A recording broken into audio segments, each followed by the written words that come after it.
Welcome students in our lecture series of real analysis. Today in this lecture we are discuss about the result that every convergent sequence is bounded. कि कोई भी convergent sequence में action लूँ वो bounded होगी। मतलब कि अगर हमारे पास कोई ऐसी सीक्वेंस है एक्शन जो एल पे कन्वर्ज करती है तो इट्स इम्प्लाइज कि जो सीक्वेंस एक्शन है इसके क्रॉसपोंडिंग आपको इसका अपर बॉन्ड और लोअर बॉन्ड एग्जिस्ट करेगा। कि सीक्वेंस की each term for all n belongs to natural number के लिए सीक्वेंस की ईच टर्म एक capital K and small k बीच में वेरी करेंगी, capital K and small k बीच में लाई करेंगी। जो सीक्वेंस है वो बाउंडेड होगी। तो इस रिजल्ट को प्रूव करने के लिए हम क्या कर रहे हैं, एक सीक्वेंस कंसिडर कर लेते हैं जो कि कन्वर्जेंट है। ठीक है, लेट एक्सन क्या है, आपके पास कोई कन्वर्जेंट सीक्वेंस है, action be any convergent sequence. ये आपके पास कोई कन्वर्जेंट सीक्वेंस है एंड कन्वर्जेस टू, अगर ये कन्वर्जेंट है तो कहाँ पे कन्वर्ज करेगी, एंड कन्वर्जेस टू एल, और ये किसी नंबर एल पे कन्वर्ज करती है। ये बात हमने मान ली। ठीक है, कन्वर्जेंट सीक्वेंस है और किसी नंबर एल पे कन्वर्ज करती है। तो अगर कन्वर्जेंट सीक्वेंस है किसी नंबर एल पे कन्वर्ज करती है तो डेफिनेशन क्या कहती है कन्वर्जेंसी की? कन्वर्जेंसी की डेफिनेशन कहती है कि अभी first term, second term, third term, इस तरीके से हम चलते जा रहे हैं। तो for any chosen positive epsilon के लिए देयर एग्जिस्ट इंटीजर एम, कि एम के बाद की, आफ्टर एम या एम के बाद की जो सीक्वेंस की जो टर्म्स है वो एल के नेबरहुड में आती है ना। यही तो डेफिनेशन है। तो अगर एल पे कन्वर्ज करती है तो इट्स इम्प्लाइज कि फॉर एनी, कि मैं कोई भी पॉजिटिव एप्सिलॉन चूज करूं, फॉर एनी पॉजिटिव एप्सिलॉन के लिए देयर एग्जिस्ट इंटीजर, आपको एक ऐसा इंटीजर एम मिलेगा। कैसा इंटीजर? कि एम के बाद की जितनी भी टर्म्स होंगी, for all n great equal m, या एम से एम या एम के बाद की जितनी भी टर्म्स है वो, उनका जो डिफरेंस है वो एल के साथ नेग्लिजिबल होगा, वो एल के नेबरहुड की होंगी। ठीक है, तो यहाँ से अगर हम मॉड को हटाएं, अगर हम मॉड साइन को हटाएंगे तो एक्स एन माइनस एल जो है वो less than epsilon and greater than minus epsilon होगा for all n great equal M के लिए, एम या एम से आगे की टर्म्स के लिए। यहाँ से अब क्या काम करें, एल को ऐड कर दें। एल को ऐड कर दिया, L minus epsilon x n, L plus epsilon x n. तो सीक्वेंस की जो टर्म्स है वो एल प्लस एप्साइलन और एल माइनस एप्साइलन के बीच की आ रही है। कौन सी terms? For all n great equal M के लिए, एम या एम से आगे की, एम या एम से आगे की जो सीक्वेंस की टर्म्स है वो एक नंबर एल प्लस एप्सिलॉन और एल माइनस एप्सिलॉन के बीच में लाई करती हैं। ठीक है, इससे आगे की जितनी भी टर्म्स है वो एल प्लस एप्सिलॉन और एल माइनस एप्सिलॉन के बीच में लाई करती है। एम या एम से आगे की जितनी भी टर्म्स है वो बाउंडेड है। हमें दिखाना है कि पूरी की पूरी सीक्वेंस बाउंडेड है। स्टेटमेंट करें कि एवरी, जो भी पूरी की पूरी जो सीक्वेंस है, every convergent sequence is bounded. यहाँ पे क्या है कि एम से आगे की जो टर्म्स है, एम या एम से आगे की जो टर्म्स है वो सारी बाउंडेड है। ठीक है, वो एक एल प्लस एप्सिलॉन और एल माइनस एप्सिलॉन के बीच में रहती है। पर जो पीछे की टर्म्स हैं, first term, second term, third term, up to यहाँ पे कहीं x m minus one number वाली टर्म होगी, उसके बाद एम टर्म, एम टर्म्स आई होगी, फिर m plus one, m plus two. तो जो एम या एम से आगे की है वो तो बाउंडेड है, पर पीछे की भी तो है ना। तो इन सबको हम कैसे दिखाएंगे? ठीक है, देखो हम इन सबको कैसे दिखाते हैं।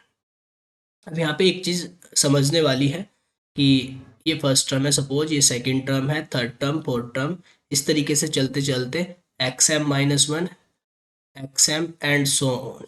इस एक्स एम से आगे की जितनी भी टर्म्स हैं, इस एक्स एम से आगे की जितनी भी टर्म्स हैं वो कहाँ लाई करती हैं? वो एल प्लस एप्सिलॉन और एल माइनस एप्सिलॉन के बीच की हैं।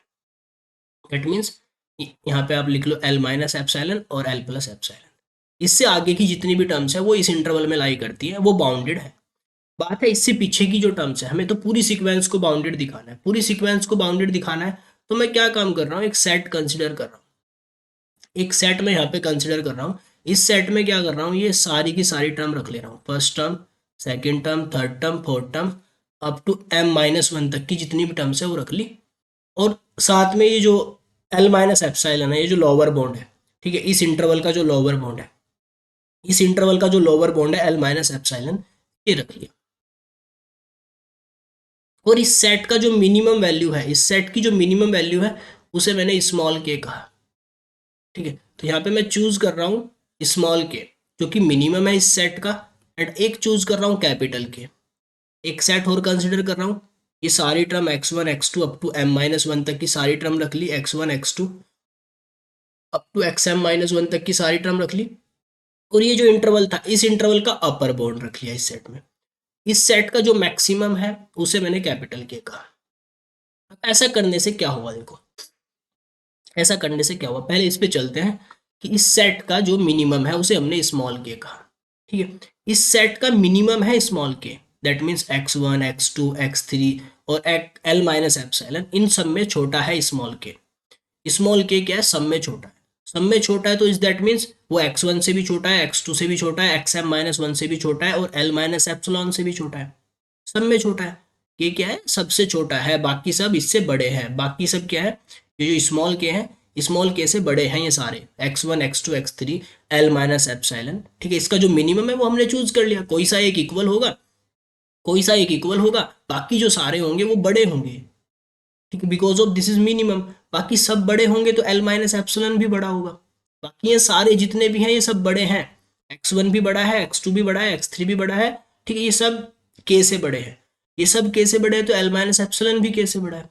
l माइनस एप्सिलॉन k से बड़ा है तो l माइनस एप्सिलॉन से जो बड़ी टर्म्स है जो इस इंटरवल में लाई करती हैं, इस इंटरवल की सारी टर्म, इस इंटरवल की each terms, that means m या m से आगे की जो टर्म्स है l माइनस एप्सिलॉन से बड़ी हैं वो सारी टर्म्स जो इस वाली कंडीशन को होल्ड करती हैं वो ऑल्सो l माइनस एप्सिलॉन से बड़ी है, ठीक है। मतलब इस इंटरवल की सारी टर्म भी इस कंडीशन को होल्ड कर जाएंगी, बिकॉज ऑफ k जो है वो k मिनिमम है, k लेस है, सबसे लेस है, सबसे मिनिमम है, तो l माइनस एप्सिलॉन से मिनिमम होगा, l माइनस एप्सिलॉन से मिनिमम होगा तो l माइनस एप्सिलॉन से जो बड़ी टर्म है उनसे भी मिनिमम होगा। और ऑल्सो 1 2 3 4 x1 x2 x3 इन सबसे तो मिनिमम है ही, बिकॉज ऑफ पूरे सेट का मिनिमम है, पूरे सेट का मिनिमम है, तो इट्स इम्प्लाइज कि जो भी वो स्मॉल के है वो उससे बड़ी होंगी सीक्वेंस की सारी टर्म्स, वो मिनिमम होगा। फॉर ऑल के लिए ये बात हो जाएगी अब ट्रू, अब ये बात फॉर ऑल के लिए ट्रू हो जाएगी। यहां तक तो क्या था, एल माइनस एप्सिलॉन के मिनिमम था, मतलब एल माइनस एप्सिलॉन जो है लोअर बाउंड था इन टर्म्स के लिए, जो कि एम या एम से आगे की टर्म्स है, इन टर्म्स के लिए वो लोअर बाउंड था, ठीक है।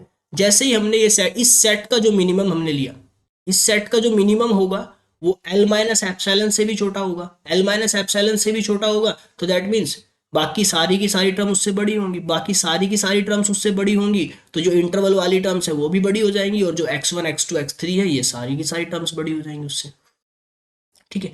एंड सिमिलरली अगर आप देखेंगे फॉर, यही बात आपकी लागू होती है कैपिटल के लिए। कैपिटल के पे आप देखिए, कैपिटल के मैक्सिमम है इस सेट का मैक्सिमम है कैपिटल के, तो दैट मतलब कैपिटल के सबसे बड़ा है, x1 से भी बड़ा है, x2 से भी बड़ा है, xm-1 से भी बड़ा है, और l प्लस एप्सिलॉन से भी बड़ा है, किसी एक के इक्वल है तो इसलिए इक्वलिटी लगा दी।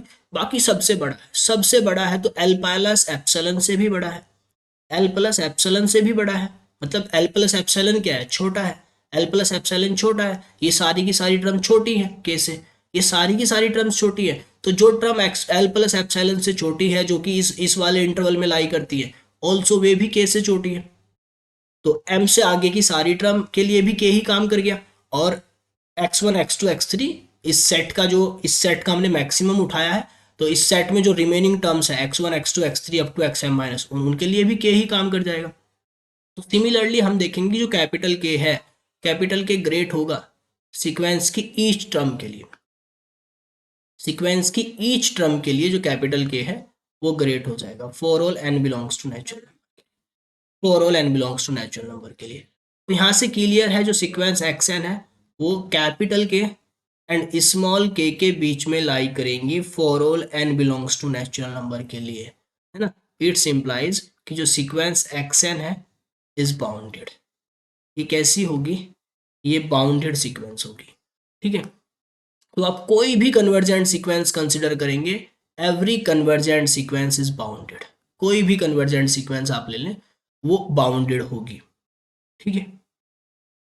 तो इस लेक्चर में हमने ये रिजल्ट किया कि कोई भी कन्वर्जेंट सीक्वेंस आप ले लें वो बाउंडेड होती है, ठीक है। कोई भी आप ये ले सकते हैं, अगर एग्जाम्पल की बात करें, अगर हम एग्जाम्पल की बात करें कोई भी आप एक सीक्वेंस ले लें, 1/2n सीक्वेंस ले लें, ठीक है। इसकी फर्स्ट टर्म 1/2 आती है, सेकंड टर्म 1/4 आती है एंड टेंस टू 0, तो ये भी आपके पास क्या होती है, बाउंडेड होती है। ठीक है, इसकी जो सारी की सारी टर्म्स है एक्स एन की, वो ग्रेटर जीरो और लेसर 1/2 आती है। ठीक है, 0 और 1/2 के बीच में लाई करती है। तो कोई भी कन्वर्जेंट सीक्वेंस आप लेंगे, every convergent sequence is bounded. ठीक है, तो थैंक यू फॉर वॉचिंग।